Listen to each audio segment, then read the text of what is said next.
46번입니다, 여러분. 46번. 자, 문제지를 보셔도 되고, 화면을 보셔도 되고요. 자, 먼저 항암, 하학 요법을 받는다 그랬죠. 자, 우리가 암 환자들이 치료를 받는 거에 방사선 요법이 있어요. 그럼 시험 문제 보기에서 방사선 요법이란 주로 양성종양을 파괴하는 치료다. OX. 여러분, 여기 없어. 자, 방사선 요법은 주로 양성 종양을 파괴하는 것이다.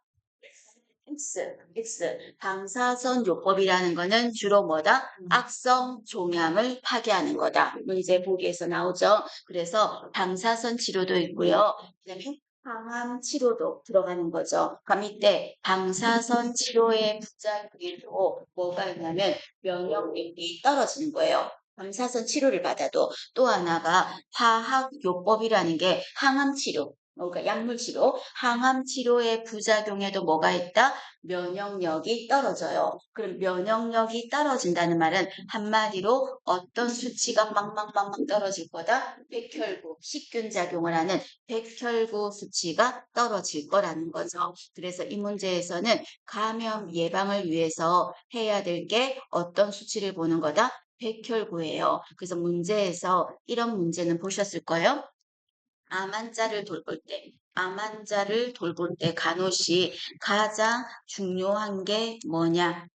뭐예요? 암 환자를 돌볼 때 가장 중요한 거는 조금 전에 말했던 면역력이 떨어지기 때문에 뭐가 중요하다? 감염 예방이 중요합니다. 그래서 암 환자 간호시 가장 중요한 게 뭐다? 감염 예방, 백혈구 수치를 확인해야 된다. 이렇게 보시고, 그 다음에 47번입니다. 47번에 보면 운동이 완만해지고 그 말은 원활하게 안 되고 and 더 큰 특징이 여기에선 어디에 있어요? 근육이 경직되는데 가장 키워드는 떨림이야. 그럼 이 떨림을 진전이라고도 한다 그랬는데 언제 떨린다? 안정시에 가만히 있을 때 떨린다 하면 무조건 뭐다? 파킨슨병이다 라고 했습니다. 꼭 기억을 하실 것. 그래서 파킨슨병은 어떤 물질이 부족해서 생긴 거예요? 도파민이 부족해서 생긴 거다. 지난 시간에 했어요, 여러분. 금요일날. 그래서 설명 말씀드렸고. 그 다음에 48번입니다. 너무 중요합니다. 48번에 보면 페니실린 또는 벌, 혈청 이런 거 잘못했을 때 환자에게 생기는 비정상적인 면역 반응. 시험 문제에서 정상적인 면역 반응이다. 이렇게 말하면 틀렸어. 이 쇼크는 비정상적인 거예요. 너무 과하게 내 몸이 어떻게 한 거다? 오버한 거죠. 비정상적인 면역 반응이다. 이렇게 말씀하지. 아나필락시스가 정상적인 면역 반응이다. 이렇게 말하면 틀렸습니다.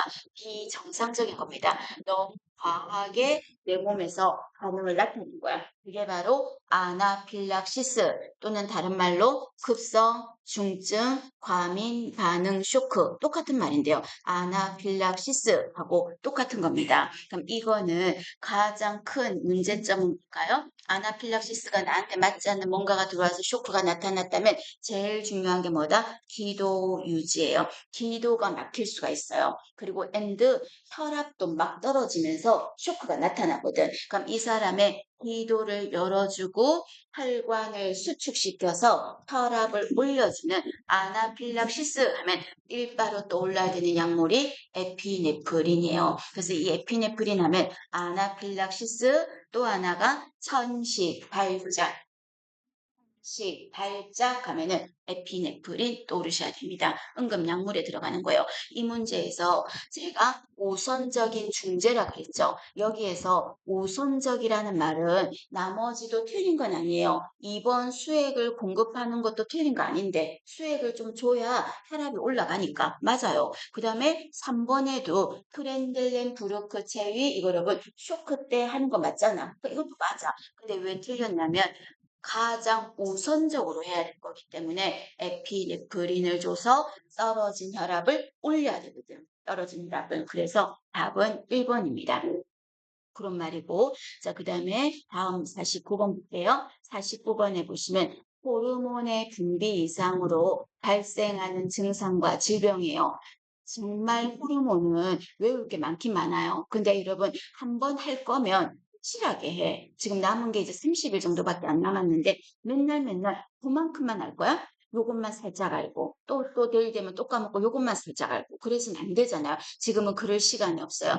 하나를 중요하다 싶으면 하나는 확실하게 알고 해서 하나씩 넘어가야 돼. 그냥 수박 거달기 시고 찔끔찔끔찔끔찔끔 건드리면 다른 핀트로 물으면 좀 다 틀려. 공부 안 한 사람도 틀리는 거는 틀리고 했는데도 틀리고 똑같이 틀리는 거예요. 그럼 이때 호르몬 문제는 중요하다고 했잖아요. 그럼 이 부분에서 한번 같이 본다면 교재에도 있어요, 여러분. 4페이지에서도 언급을 했어요. 여러분 제가 나눠드렸던 일정 정리 교재 있죠? 거기에도 4페이지에 있어요. 4페이지에.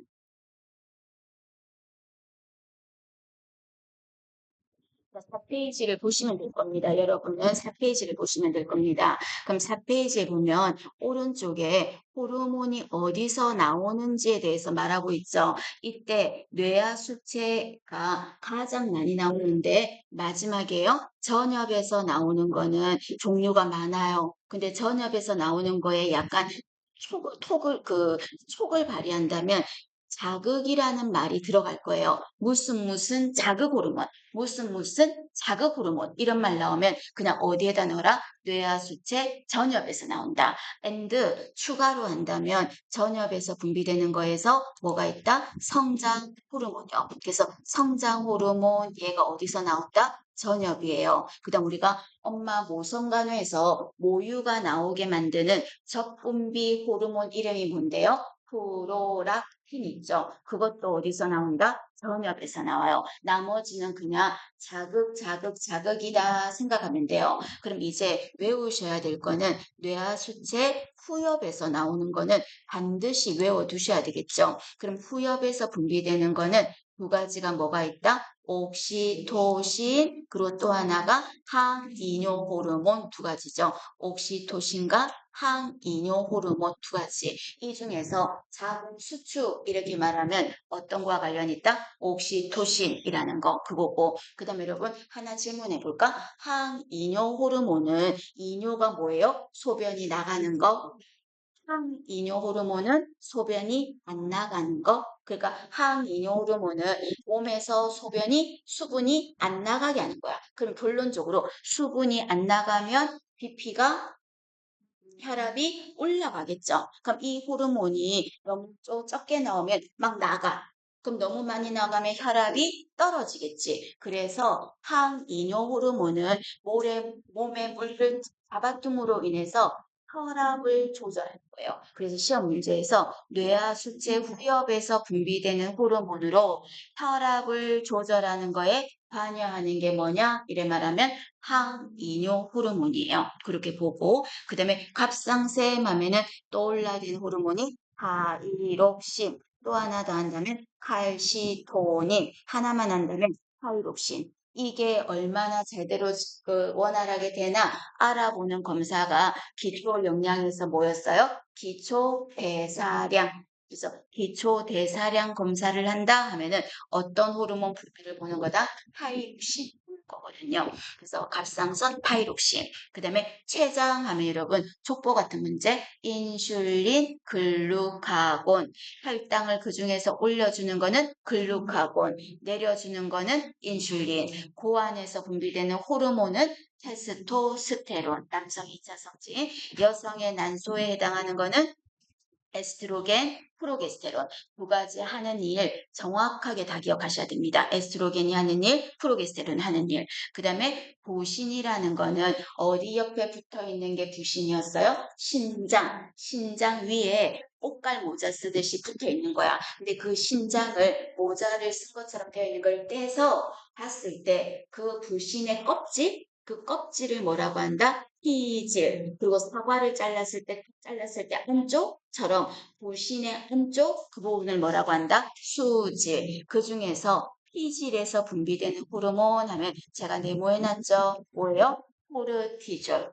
코르티졸 하면은 부신피질이에요. 얘는 스테로이드라고 생각하는데 혈당 올려요, 낮춰요? 혈당 올려. 혈당을 상승시킵니다. 부신피질 호르몬 코르티졸. 그리고 또 부신의 안쪽에서 분비되는 거 하면 뭐가 있다? 아까 아나필락시스 때 쓰느냐? 에피네프린. 가죠. 그리고 또 노에피네프린. 에피네프린 하면 부신 수질이다. 그렇게 해서 하나하나가 이게 어디서 나오고 이게 어디서 나오고는 매칭을 정확하게 여러분 하십시오. 정리 잘 하셔야 됩니다. 보고.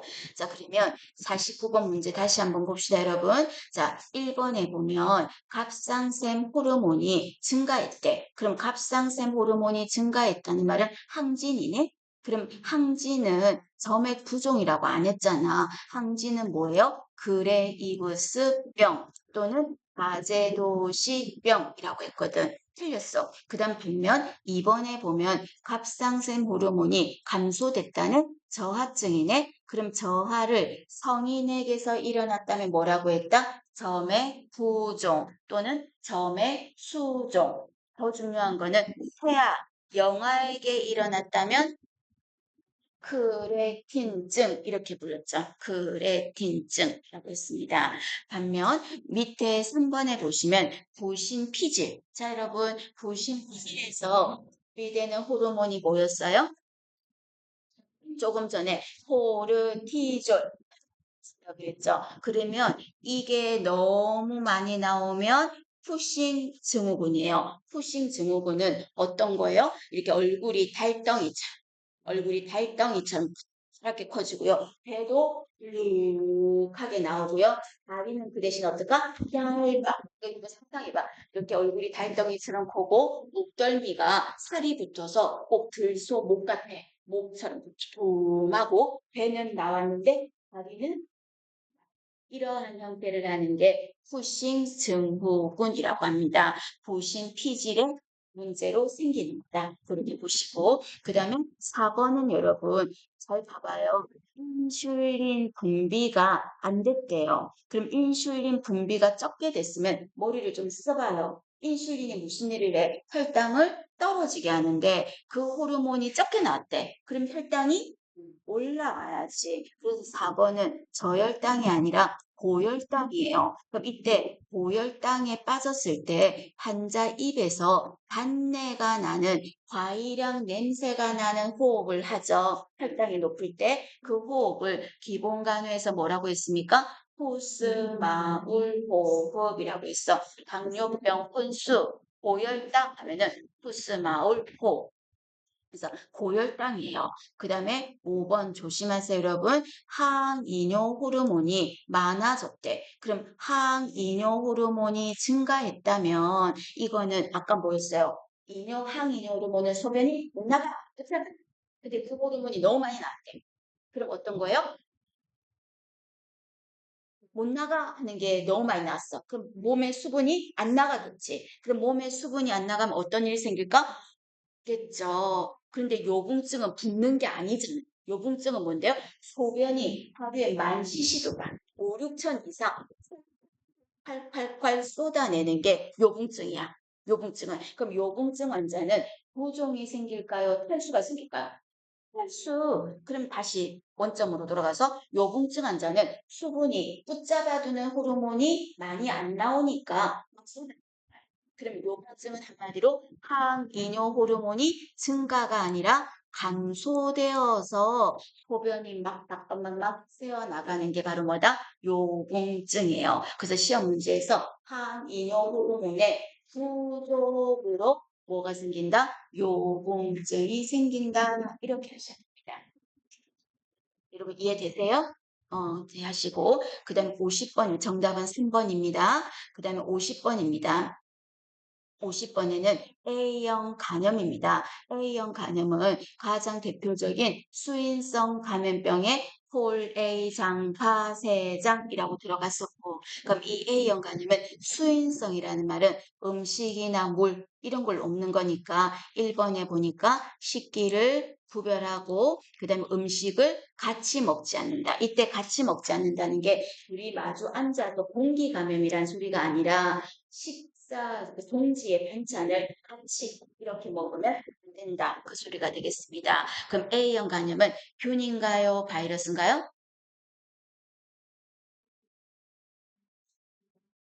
아유, 두야, 여러분. 지금 우리가 한 달 남았는데, 이게 균인지 바이러스인지 골든벨을 하고 있을 상황이 되면 안 되잖아요. 그럼 이때 바이러스인 질환은 반드시 정리를 머릿속에 땡실하게 하고 있어야죠. 그럼 우리가 질병 중에서 대표적으로 바이러스, 이래 말하면 간염이 전부 다 바이러스잖아요. 이 간염은 A형이든 B형이든 C형이든 전부 다 간염 바이러스 외우실 때 간염 바이러스 이렇게 외우자 그랬어요. 그 다음에 또 일본 뇌염 바이러스 외우실 때 끝에 이름에 붙이라고요. 일본 뇌염 바이러스. 그 다음에 독감 뭐라 그래요? 인플루엔자 바이러스. 인플루엔자 바이러스. 그 다음에 또 뭐가 있어요? 홍, 홍유풍 바이러스. 무슨 말이에요? 홍역, 유행성 이하선염, 홍진 바이러스. 홍유풍 바이러스. 됐죠? 그 다음에 또 12, 15개월에 하는 수두 바이러스. 수두 바이러스. 그 다음에 또 침을 질질 흘리고 라고 말하면서 제가 공수병 있었죠? 공수병 바이러스. 그 다음에 또 소아마비, 폴리오. 소아마비가 여러분 폴리오 똑같은 거예요. 폴리오 뭐다? 바이러스예요. 되셨죠, 여러분? 이 정도는 중요합니다. 간염 바이러스, 일본 내염 바이러스, 인플루엔자 바이러스, 홍유풍 바이러스, 수두 바이러스, 공수병 바이러스, 폴리오 바이러스 외우셔야 돼요. 그러면 혈액은 제가 안 했잖아요. 균, 디프테리아 균, 백일의 균, 파상풍 균, 성홍열 균. 그러니까 바이러스만 하자고 하셨죠? 그러면 균이나 바이러스 말고 또 하나 뭐가 있었어요?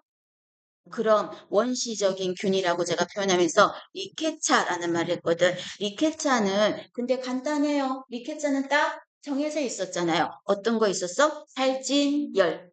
그 다음에 또 발진 티푸스.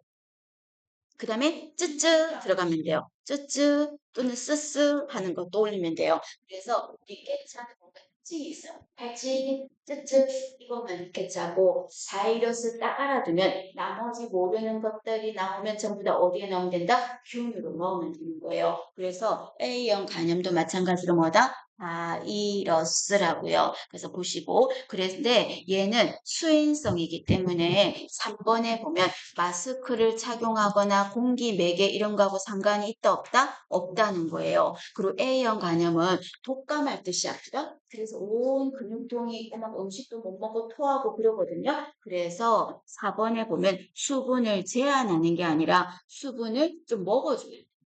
수분의 섭취를 증가해야 돼. 그 다음에 몸통에서 사지로 뻗어나가는 발진은 여러분 수두야. 수두가 몸통에서 생겨서 발진이 퍼져나가는 거는 수두예요.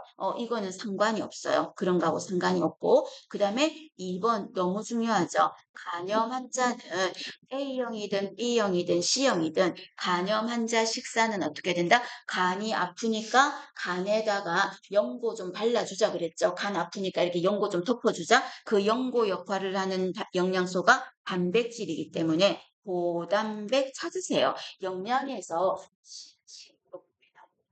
맞죠. 그러면 간이 안 좋으면 영양소 이렇게 힐링해주게 뭔가 연고 발라주는 게 고단백 찾아. 그 다음에 두 번째가 하나 뭐 찾아야 된다? 저지방 찾아. 왜냐하면 간이 하는 일이 담즙을 만드는데 그 담즙이 무슨 일을 한다? 지방 소화.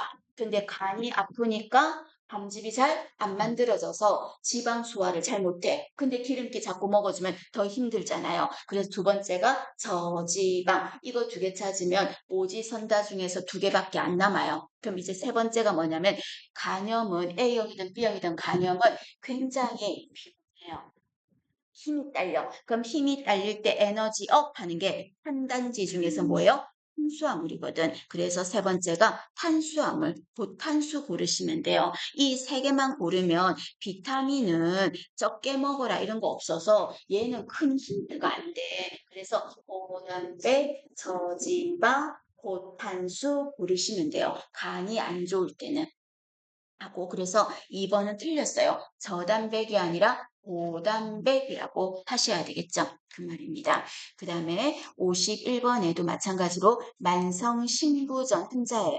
자, 만성신부전 환자는 무조건 신장이 안 좋다 하면 무조건 어떻게 한다? 저단백이에요. 신장, 사구체 신염, 신부전, 무조건 신장 나오면 저단백이에요. 되셨죠? 그럼 여러분, 이때 이 환자는 몸이 수분이 소변으로 잘 안 나가.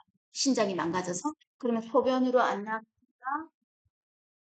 몸이 부을 수 있어? 물이 안 나가니까. 그럼 부종이 있는데 뭐도 적게 먹어야 돼? 소금도 적게 먹어야 돼. 그래서 4번에 보면 저염식사 그게 답인 거예요. and 하나 더 한다면 여러분 제가 수업 때 그랬죠. 우리 나도 나갈래. 나도 나가는 게 전해질 중에서 칼륨, 다른 말로 칼슘이라고 했고, 물이 안 나가면 나도 안 나가, 칼륨이 안 나가. 그럼 만성신부전 환자는 소변으로 안 나가니까 칼륨도 안 나가. 그럼 몸속의 칼륨 수치가 높다, 낮다? 높아. 그래서 높으면 적게 줘야 되잖아요. 안 그래도 높은데. 그럼 2번이 틀렸잖아요. 포타슘이 칼륨하고 똑같은 건데 고포타슘이 아니라 어찌해야 된다? 저포타슘이라고 하셔야 되겠죠. 답은 여기에서는 4번 저염입니다. 보시고 그 다음에 52번입니다. 52번에는 농융이라고 그랬어요. 농융이 뭔데요? 농융은 흉강에 고름이 찬 거야. 그럼 흉강에 고름이 찼을 때는 생각해봐요. 내가 흉강에 이쪽 오른쪽에 고름이 찼어? 그럼 고름이 찼는데 고름이 차지 않은 쪽으로 눕혀버리면 고름이 있는 쪽이 건강한 쪽으로 흘러가니까 감염이 된 쪽으로 누워야지만 건강한 쪽까지 안 가지. 그래서 농용 환자는 어떤 자세를 한다? 감염된 부위 쪽으로 눕는다. 그 말은 감염된 부위가 위로 간다, 아래로 간다, 아래로 간다. 똑같은 말이 되겠죠. 그 다음에 53번 했었습니다, 여러분. 우리가 이 중에서 제가 질문해 해볼게요. 이 중에서 내가 뜨거운 물에 살짝 데웠어요. 가시에 찔려서요. 요 표면에만 상처가 생겨서 아파요. 뭐예요? 표제 통증 하는 게 표제성 통증 그 말이고요. 그 다음에 공부를 안 하다 했더니 막 온 근육이 쑤시고 아프고 몇 마디가 콕콕 쑤시듯이 아파요. 그럼 그 경우는 어디가 아프세요? 물으면 정확하게 여기 이름 말 못하잖아.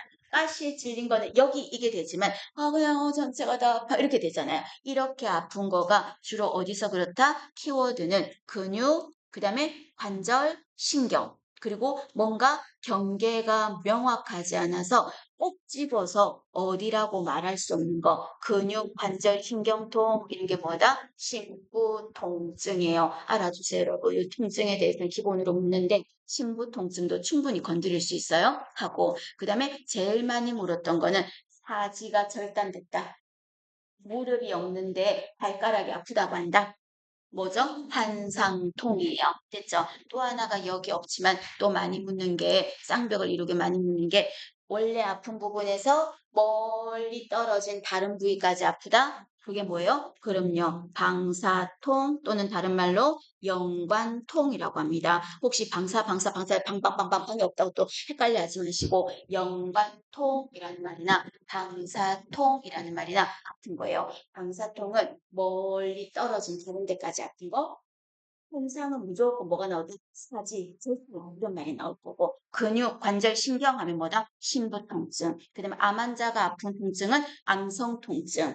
장기가 아픈 거는 내장 뭐 이런 식이거든요. 그래서 그렇게 한번 보고 3차 신경통은 여러분 이 3차 신경이 어디에 분포해? 이쪽이야. 치아에 분포하는 신경 이름이 뭐다? 3차 신경. 그러니까 치아 쪽이 아픈 거예요. 치아 쪽이 돌연하듯이 아파요. 3차 신경은 인체 구조에서 묻는다면 다음 중 치아에 분포하는 신경 이름 말하면 뭐다? 3차 신경이에요. 적을까 말까 고민하는 시간이 적을 거예요. 저라면. 아셨죠? 뭐 적을까 말까 뭐 지금 쳐다보고 고민해. 고민하다 늦게 적고 하지 말고 적어요. 아셨죠? 모르면 또 적고 또 적고 하다 보면 또 암기가 되거든요. 지금은 그럴 시간이 필요해요. 하고 그 다음에 54번입니다. 54번에 보시면 위궤양 환자예요. 위궤양이에요. 이 환자가 엄청 아플 건데 그래도 이 약 주지 마세요. 무슨 약이요? 위궤양 환자에게 절대 금기가 피가 날 수 있으니까 아스피린 그죠? 아스피린은 위궤양하고는 상극이라는 거 절대 안 돼요. 근데 위궤양 환자가 갑자기 첫 번째 줄에 보면 배가 널판지처럼 단단해진대. 여러분 마지막 터지기 직전에 혼자처럼 단단해지는 거야. 원래가 그럼 널판지처럼 단단해지면서 갑자기 엄청나게 아파한다는 말은 위가 어떻게 됐다? 구멍이 빵꾸가 나고 빵꾸가 나서 뻥 터진 거예요. 한마디로 뭐다? 위천공이에요. 위천공입니다. 봐주시고 충수염 환자에게서는 생기는 합병증은 뭐예요? 복막염. 위궤양 환자가 뻥 터지면 합병증이 뭐다? 위천공. 그렇게 구별하실 거. 그 다음에 55번입니다. 55번에 보시면 55번에 보시면 자 관상동맥 질환에서 자 문제를 잘 보세요. 발생 위험이 낮은 대상자예요. 낮은 대상자. 이 5개 중에서 제일 안 생길 것 같은 사람 찾는 거예요. 그럼 1번 폐경은 여러분 폐경이 되면 점점 어떻게 돼? 살이 찌잖아요. 폐경이 되면 그래서 이 경우는 관상동맥 질환이 생길 수가 있죠. 그 다음 2번 경부 피임약 있죠. 이 경부 피임약은 피를 약간 어떻게 만든다? 껄쭉하게 만들어주는 그런 효과가 있어요. 그래서 경부 피임약은 이 피를 약간 찐득찐득하게 만들어주기 때문에 이 약은 장기 복용했을 때는 관상동맥, 혈관의 피가 찐득찐득해지니까 안 좋은 거. 세 번째, 담배 피워서 좋다는 거 보고 있었어요? 있었잖아요. 안 좋겠고. 이번에도 20년째 당뇨로 치료 중이래. 당뇨가 있다는 말은 여러 가지 다른 합병증도 같이 갖고 있고 혈액순환도 제대로 안 되고 이런 문제가 있겠죠. 그런데 4번에 보세요. 제가 그냥 아주 단순하게 표현해 볼게요.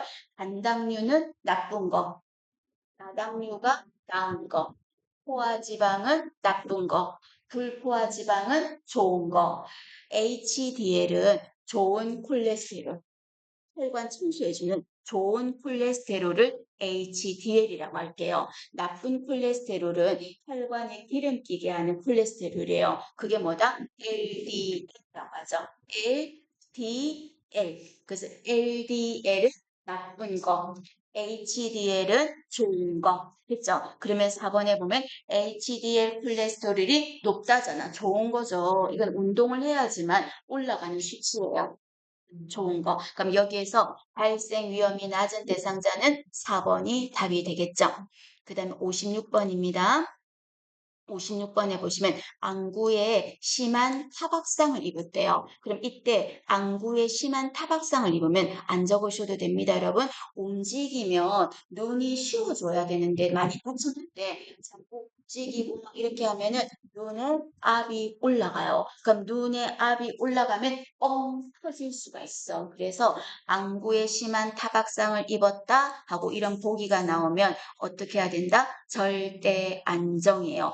틀렸다면 여러분 문제 색깔 칠하고 외우세요. 간단한 거는 좀 그렇게 하세요. 내가 점수가 너무 안 나왔다면 일단 한 4, 5, 40점 정도는 확보를 하려면 문제 보고 답을 외우세요. 제가 여간하면 권하고 싶지 않은 방법인데 남은 30일 동안은 점수가 너무 안 나오면 간단한 거 외워. 문제, 답, 문제, 답. 그러다 보면 또 맞추는 게 많아지거든요. 그래서 이런 것도 알아두시고 그 다음에 57번에 여기서 여러분 가장 먼저 해야 될 거예요. 그래서 5번 같은 경우에 기침, 재채기, 코풀기 하면 안 되지. 그렇지만 제일 먼저 할 일로는 절대 안정이에요. 그래서 여기서는 가장 먼저 할 일은 절대 안정이다. 이렇게 정리하시고 그 다음에 57번입니다. 자, 57번에는 소화성궤양이라고 했어요. 자, 소화성궤양은 여러분 한번 정리 한 번만 더 볼게요. 소화성궤양은 여러분 어떤 거예요? 뭔가 음식물을 소화시켜야 되는데 소화액이 많이 나와서 다른 장기를 막 그래서 궤양이 생기는 거야. 그럼 음식물 소화시키라고 했는데 12지장에서 막 12지장을 긁으면 뭐가 된다? 12지장 궤양. 여러분 찾았나? 여러분 제가 적은 거 이거 보이세요? 12지장 궤양. 그 다음에 위 안에 있는 위 내 음식을 소화시켜야 되는데 위벽을 핥혀버리면 그게 바로 뭔데요? 위궤양. 그죠? 그 다음에 식도를 핥히면 식도궤양. 그래서 12지장궤양, 위궤양, 식도궤양 이 3종 세트를 일명 뭐라고 부른다? 소화성궤양이에요. 그럼 누군가가 자기야 왜 이렇게 야위었어? 살이 빠졌어? 이렇게 말했더니 그 사람이 내가 병원에 갔더니 소화성궤양이래. 이렇게 말했다면 여러분은 뭐라고 말해야 되는 거? 똘똘이가 되는 거예요? 똘똘이 친구가 될까요? 그래? 그러면 소화성궤양 중에서 무슨 궤양이니? 이렇게 물어야 돼. 근데 여러분이 약간 띠란 친구라면 어떻게 될까? 소화성 궤양이야? 나는 위궤양이야. 이렇게 말하면 바보 같은 무슨 말인지 아시겠죠? 소화성 궤양 중에서 어디에 속하니? 이렇게 물어야죠. 그래서 그런데 어느 게 가장 많다? 12지장 궤양이 가장 많아요. 우리는 흔히 위궤양이 더 친숙하게 느껴지는데 12지장 궤양이 가장 많아요. 이번 시험에도 나왔죠? 가장 많은 궤양이 뭐다? 12지장 궤양 나왔어요. 그럼 이 12 소화성 궤양은 여러분 주로 뚱뚱하고 낙천적인 사람들이 잘 안 생겨. 뚱뚱하다는 말은 여러분 좀 설렁설렁한 거야. 어느 정도는 성격이 여유가 좀 어느 정도 있어요. 예민한 사람들은 여러분 그런 사람들이 주로 생겨. 그럼 이 사람들은 어떻게 해야 되냐면 금주, 금연, 술, 담배 하지 말고 그다음에 식사도 부드러운 식사하고 궤양이니까 아프잖아요. 식사 부드럽게 하고 그다음에 여러분 섬유질 많이 먹지 마. 왜요? 설사해. 배가 스르르 아프면서. 그래서 조심하세요. 저섬유소식이에요. 그리고 너무 아파서 잘 못 먹어요. 영양 상태가 되게 안 좋아요. 그래서 단백질 많이 먹어주고요. 우리가 하는 공부에서 한꺼번에 많이 있어 없었어? 없었지. 소량씩 자주 해요. 더 중요한 거는 너무 아파요. 너무 아파서 진통제를 쓰더라도 너무 중요합니다. 뭐는 쓰지 마라? 아스피린은 금지라는 거. 아스피린하고 궤양은 상극이다. 하고 이거 그냥 냅두면 어떻게 된다? 아까 배가 백자처럼 되면서 뻥 터진다 그랬죠. 그게 뭐예요? 천공이에요. 조심하고 그리고 카페인 안 좋아요. 홍차, 탄산음료 안 좋고 그리고 궤양에는 여러분 자기 전에 우유 먹고 이런 거 안 좋아요. 공복에 우유 먹고 이런 거 안 좋습니다. X입니다. 그래서 봐주세요. 그럼 여기에서는 자 57번 문제로 다시 갑시다. 97번에 보면 1번 봅시다 여러분. 통증이 있을 때 아스피린을 복용하도록 한다? X라니까? 습득이라 그랬잖아요. 아스피린은 X가 되는 거죠. 그 다음에 흡연자는 금연하라? 맞잖아. 금연, 금주 이런 말을 했으니까 맞는 말이 되겠고 그 다음에 3번에는 자기 전에 우유를 먹어라? 안 좋다 그랬고 홍차 안 좋다 그랬고 그리고 한 번에 다량의 음식을 먹는 거 안 좋잖아요. 그죠? 정답 찾을 수 있었고 그 다음 58번 문제는 여러분 다른 거는 괜찮고요. 대증치료하는 것만 한번 봅시다. 자, 대증치료라는 건 여러분 어떤 거냐면 치료는 안 돼요. 마른 치료지는요. 원인을 제거할 수 없어. 그럼 예를 들면 어떤 게 있을까? 시한부 호스피스 환자를 생각해봐요. 그럼 그런 사람은 뭐예요? 치료는 안 되잖아요. 치료는 안 되지만 아픈 증상은 어느 정도 조절해서 삶의 질을 사는 동안은 삶의 질이 올라가야 되겠지. 이런 것처럼 증상을 제거하거나 어느 정도 조절하는 거. 이런 치료를 뭐라고 한다? 대증치료, 호스피스 환자를 떠올리시는데요. 증상을 조절해서 약간 삶의 질을 올리는 거. 치료는 된다, 안 된다? 안 돼요. 이런 치료를 대증치료 이렇게 말하겠습니다. 단각형으로 알아두세요. 그 다음 59번은 했어요. 59번은 악성 빈혈이에요. 그럼 악성 빈혈하면 뭐가 떠올라야 된댔어? 위를 잘라낸 사람. 그래서 위를 잘라낸 사람. 그럼 이 사람 하면 뭐가 떠올라야 돼? 비타민 B 12번. 그죠? 비타민 B 12번이 부족한 게 악성 빈혈이니까 5번에 비타민 B 12번 코발라민을 주사를 해야 되겠죠. 그 말입니다. 자, 3번에 기본간호에서 나왔던 감염에 민감한 사람을 위해서 격리하는 게 뭐예요? 역격리죠. 감염에 민감한 사람을 위해서 주위 환경을 무균적으로 해주는 거. 감염에 민감한 사람을 위해서 주의를 무균적으로 해주는 게 바로 뭐다? 역격리. 그럼 역격리해야 되는 가장 대표적인 사람이 누가 들어가요? 화상 환자. 그 다음에 또 백혈병 환자. 아까 백혈병 환자, 그죠? 감염 예방. 그 다음에 또 백혈병 환자, 화상 백혈병 환자, 장기 이식 환자. 물론 항암 환자도 들어가고 장기 이식 환자. 그 다음에 아동 간호에서 미수가 하시죠. 그럼 미수가 4대 간호의 병, 담, 도, 쪽 할 때 감자가 뭐였다? 감염 방지. 미수가는 감염이 잘 생겨요. 그래서 미수가. 미수가. 그 다음에 또 어떤 사람이 있었어요? 고신피질 호르몬 스테로이드. 여러분 스테로이드 장기 투여제. 어, 하면서 그냥 여러분 기본 간호 나오면 기본 간호 하나 외우고 공중 나오면 공중 하나 외우고 그냥 끊어진 조각들을 그냥 외우세요. 지금은 이 부분이 약하네. 이거 지금 공부할 게 아니라 집에 가서 기본 간호를 처음부터 봐야지. 그래갖고 어느 청년의 전 과목을 다 해요.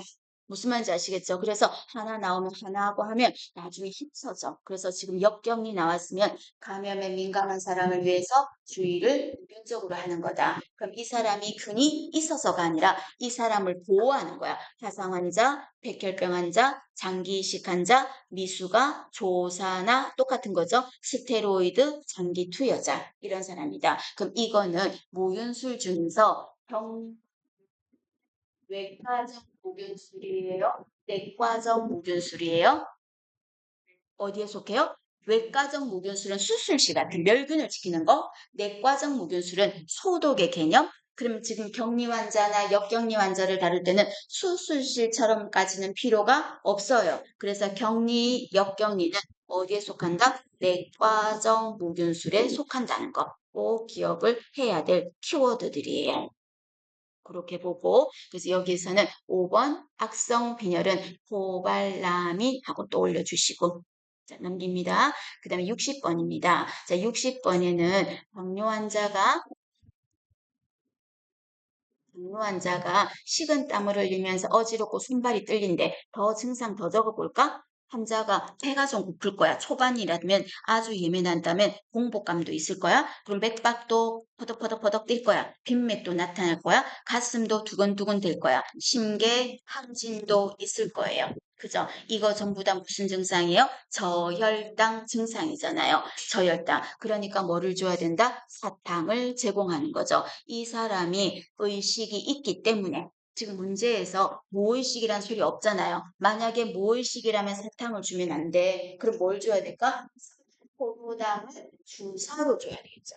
포도당을 주사로 줘야 되는데 지금 문제는 의식이 있는 거잖아요. 왜냐하면 두 번째 줄에 보세요. 증상을 호소한다 이렇게 했으니까 의식이 있는 거니까 사탕을 제공하는 거죠. 그 말이고 그 다음에 61번입니다. 61번에 자, 61번에 보시면 경련 환자예요. 경련 환자. 자, 그러면 경련 환자에게서 제일 중요한 게 뭐예요? 경련 환자에게 제일 중요한 거는 기도 유지예요. 기도 유지예요. 그런데 1번이 왜 틀렸냐면 억지로 하면 안 돼요. 지금 경련을 할 때는 억지로 하면 안 되는데 1번에서 뭐라고 했다? 손가락을 넣는다 이랬으니까 틀렸어요. 그러면 이번에는 앞설자를 억지로 집어넣는 것도 안 돼요. 그래서 손가락을 넣는다. X. 그 다음에 악설자를 입에 넣어서 한다. 하면 억지로 한다. X예요. 그럼 어떻게 기도를 유지할까? 고개를 옆으로 해서 분비물이 흘러나가게 하는 거죠. 기도 유지예요. 자, 두 번째는 중요한 게 뭐냐면 다치면 안 돼요. 외상 방지예요. 그럼 이때 외상 방지라는 말은 주변에 위험한 물건이 있다면 치워주고, 그다음 옷 같은 거 약간 느슨하게 쪼여 있는 거 풀어주고, 넥타이 풀어주고, 그리고 주변에 좀 안전하게 해주는 거죠. 그게 바로 외상 방지예요. 그리고 이 환자는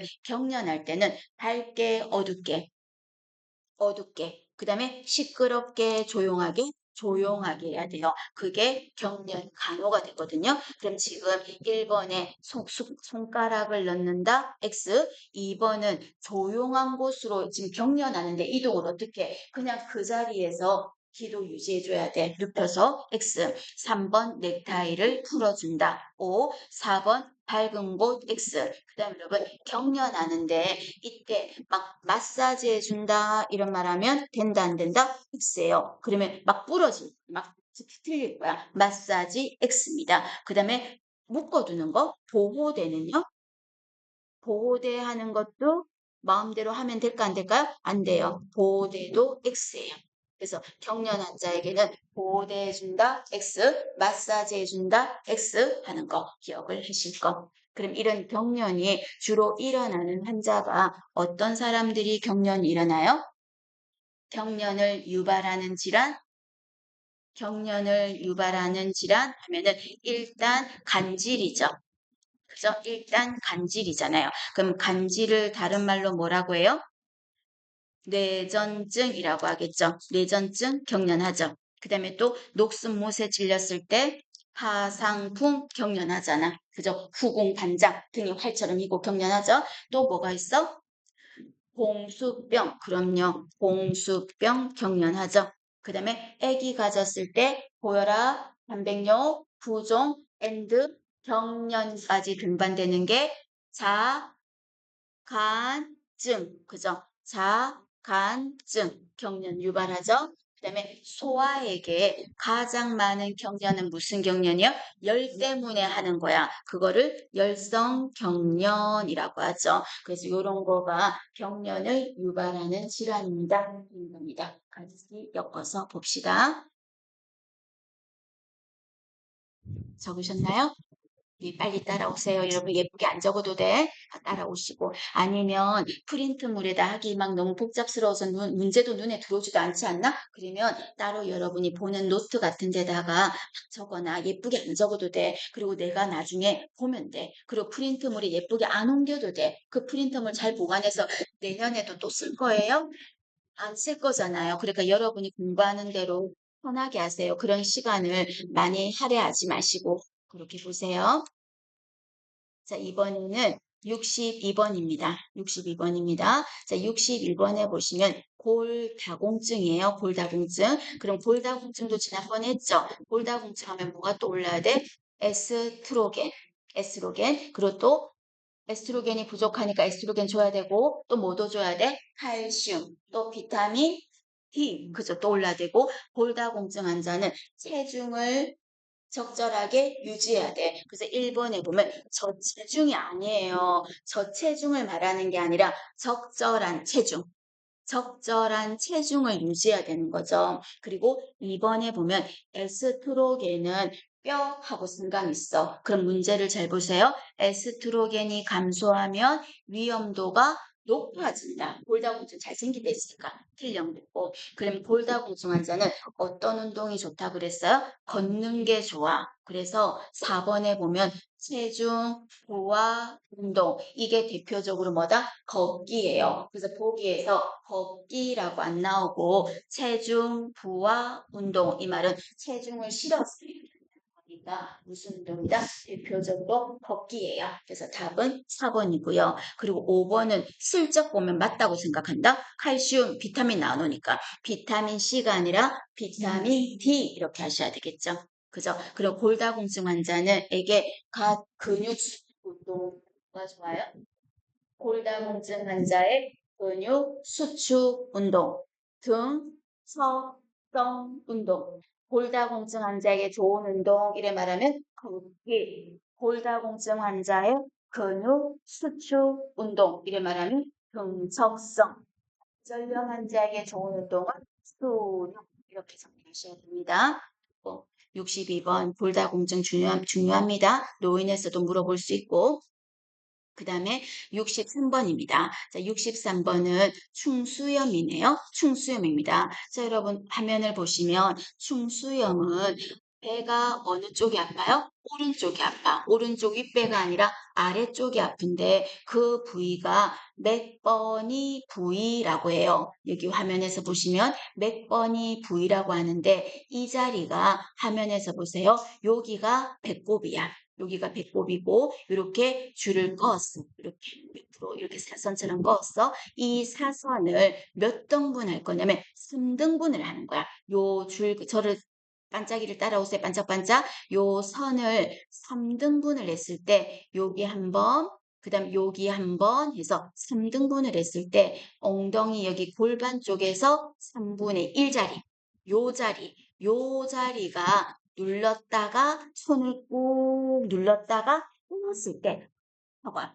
그런 통증을 반동성 통증이라고 하고 이 자리에 부위를 뭐라고 한다? 맥버니 부위 이렇게 말해요. 이 자리가 아프면 중수염 이렇게 맞나요? 중수염이라는 겁니다. 그럼 중수염일 때는 염증이니까 백혈구 피 검사를 했을 때 백혈구 수치가 염증일 때는 올라가겠죠. 그래서 5번에 보면 감소한다가 아니라 올라가는 거예요. 그 다음에 염증이잖아. 그럼 중수염이 그냥 염증이 보면 어때가 움직이지. 그럼 이 안에 장 안에 내용물이 다 터져가지고 이 배 안에서 쓰레기 층프처럼 돼. 그게 바로 뭔데요? 복막염이잖아요. 이게 안 터져야 되니까 이 부분의 염증을 좀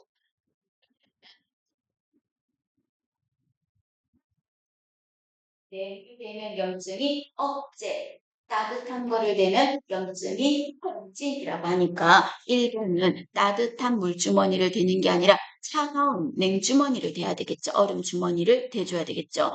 2번은 여러분 소량씩 먹도록 한다. 소량씩 자주 좋잖아. 근데 왜 틀렸어? 충수염은 음식이에요. 왜?